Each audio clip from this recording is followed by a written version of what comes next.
Hello there and welcome to episode 13 of From Then to Now, the save where we tried to take WWF from 1992 to the present day 2023, or let's be realistic, by the time this save ends, 2050, because unlucky 13 for you guys have had to wait for this one and I am sorry.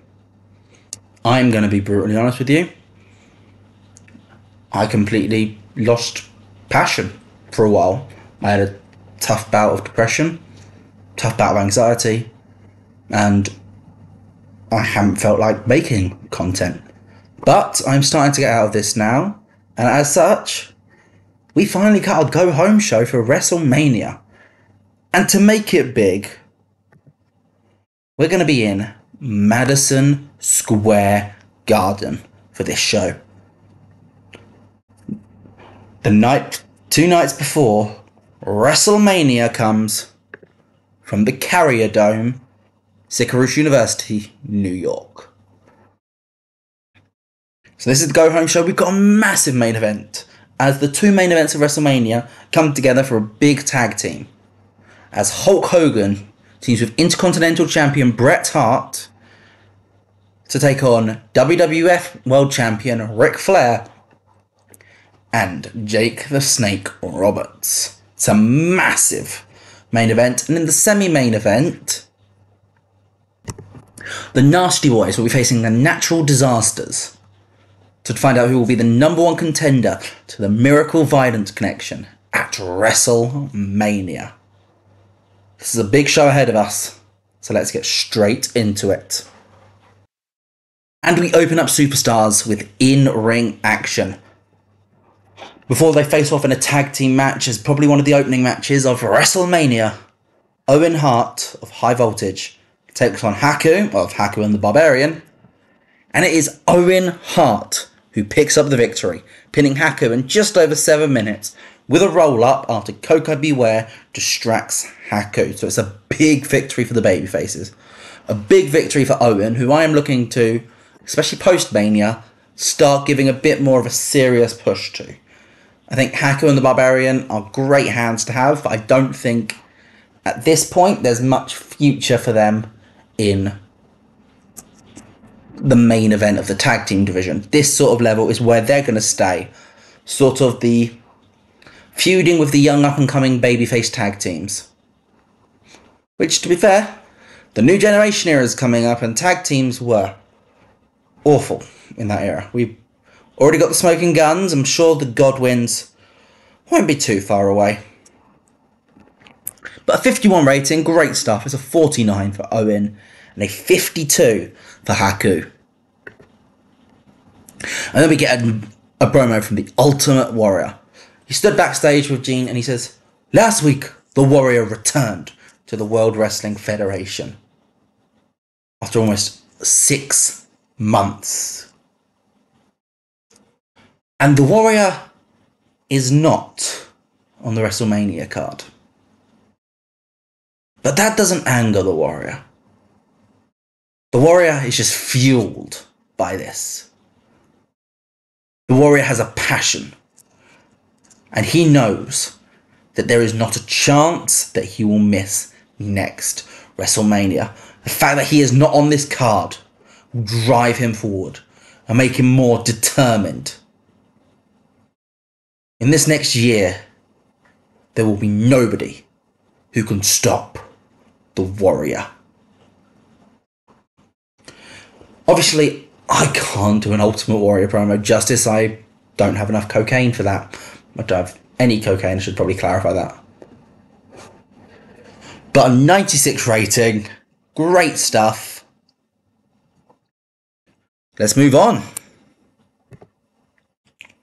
We get Tatanka versus this is the Berserker.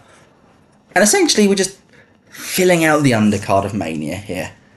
Rick Martel and the Tatanka have kind of been going a little bit back and forth in the last few weeks. Little glances here and there. And Martel just attacks Tatanka here.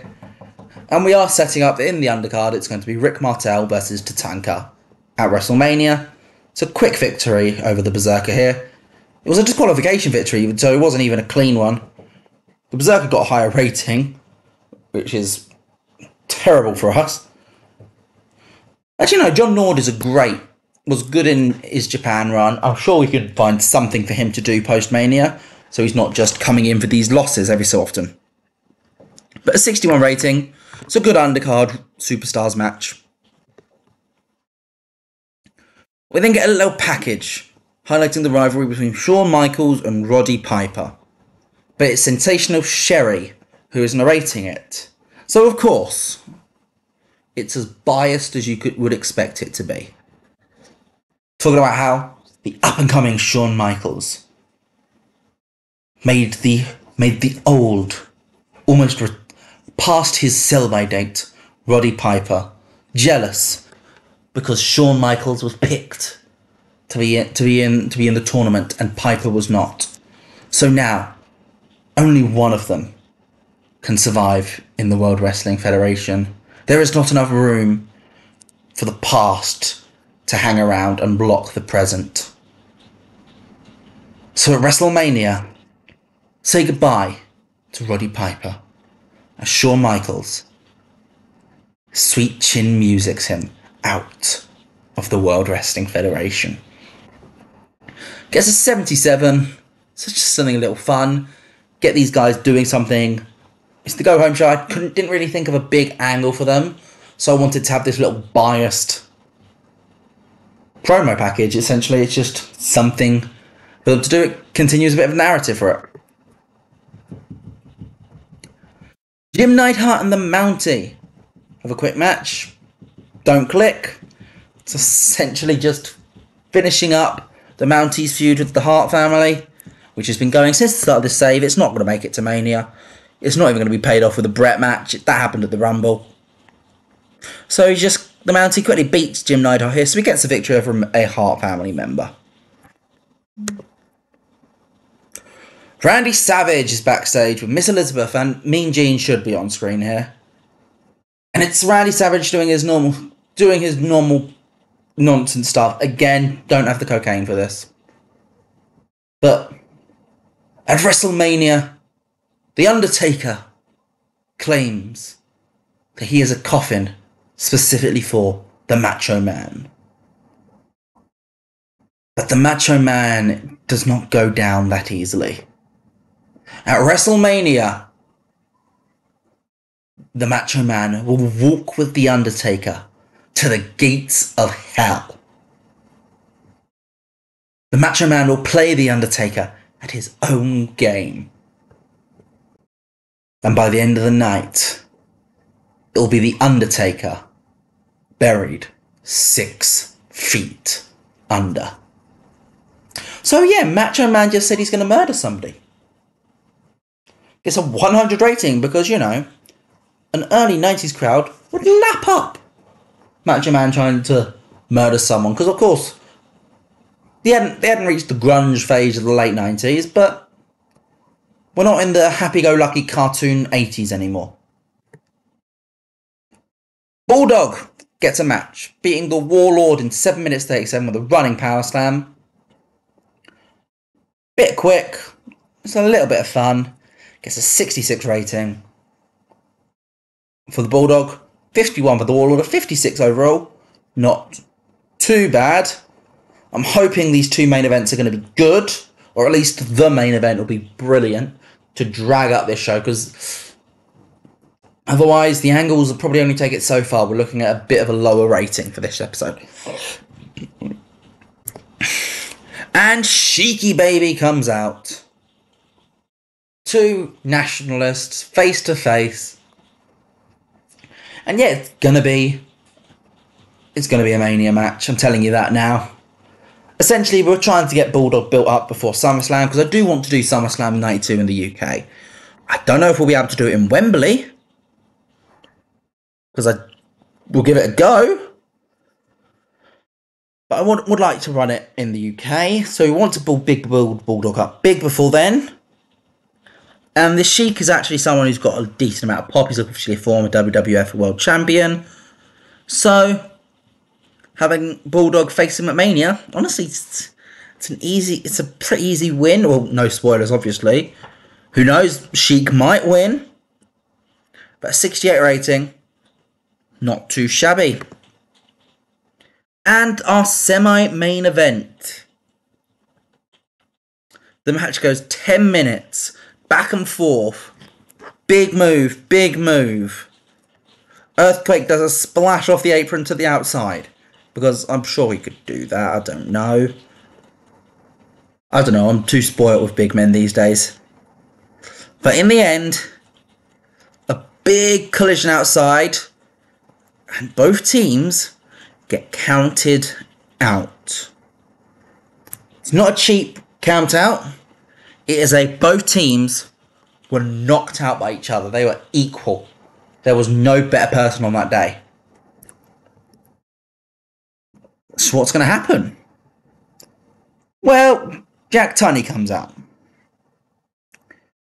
And he rules that neither team gained the advantage from a count-out.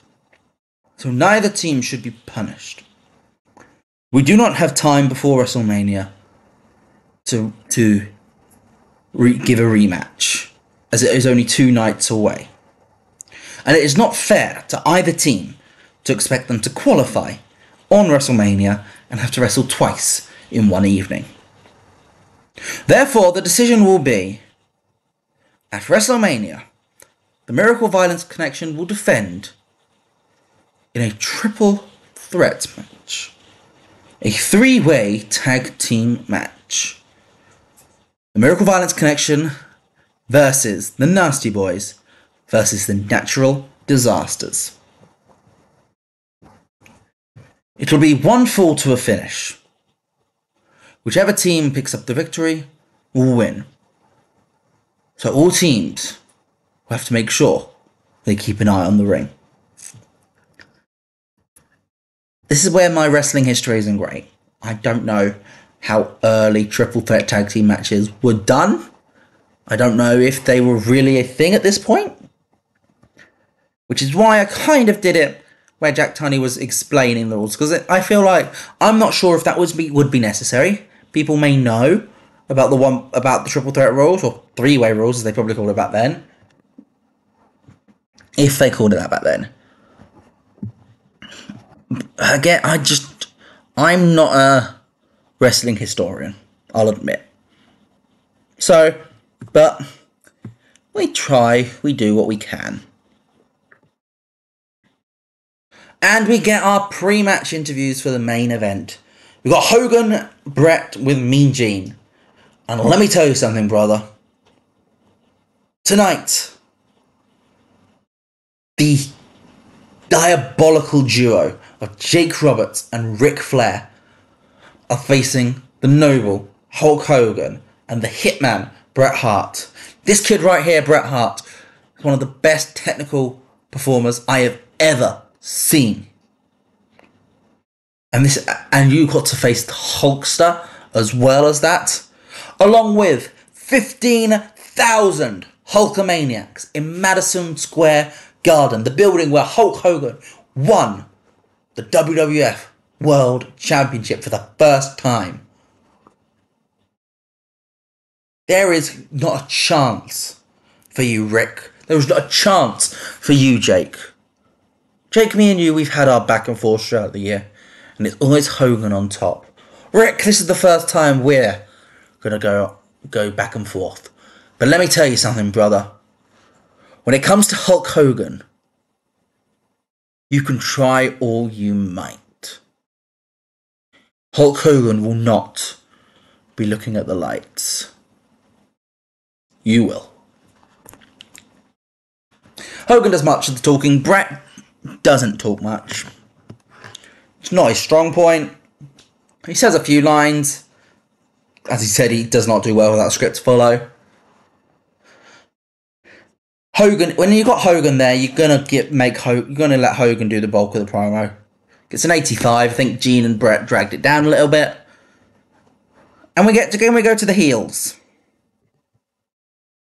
And it's Lord Alfred Hayes interviewing Flair and Roberts. And Flair says, "Hulkster, you do not understand how this thing works. I am the Nature Boy.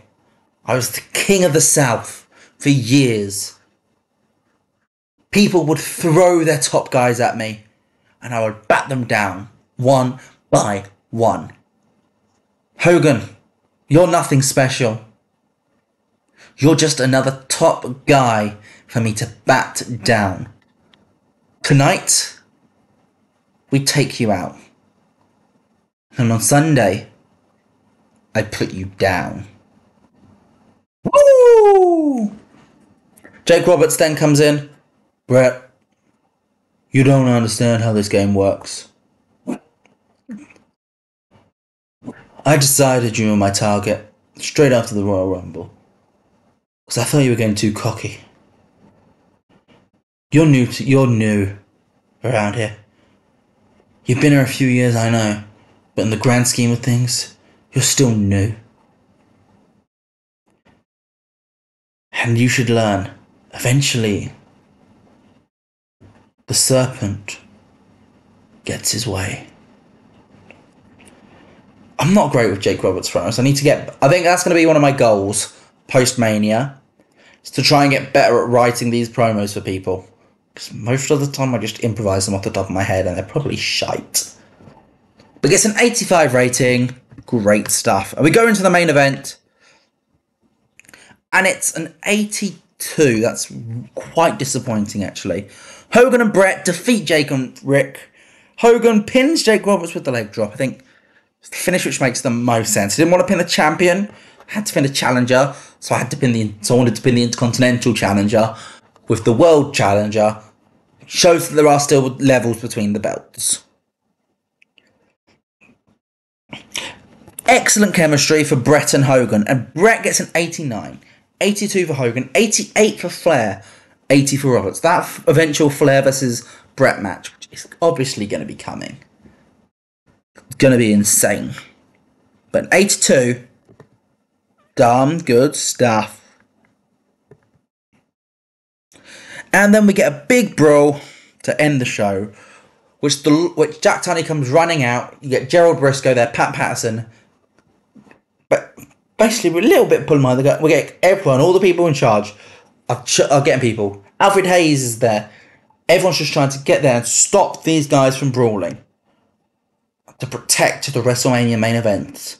And Superstar goes off the air with Hogan and Flair with a wall of people in between them. It's a 97 main event segment. Overall, what do we get? It's an 85. You know what? That's better than I was thinking. I think the segments towards the end, those sort of pre-match promos before the main event and the main event and post-match promo, really dragged us up, because otherwise I think we were looking at a mid-70s show. We increased our pop in 26 regions. We're still doing great in that. Could have gained more regions, but the viewers are down. It's tough because obviously we're a restriction on the TV deals at this point. It's not like we can just... It's unrealistic for us to just get our own broadcaster in 1992. But more important than what the game thought is what you guys think. Let me know what you in the comments down below. And I promise you, WrestleMania won't take us long to get here, because that is the next episode.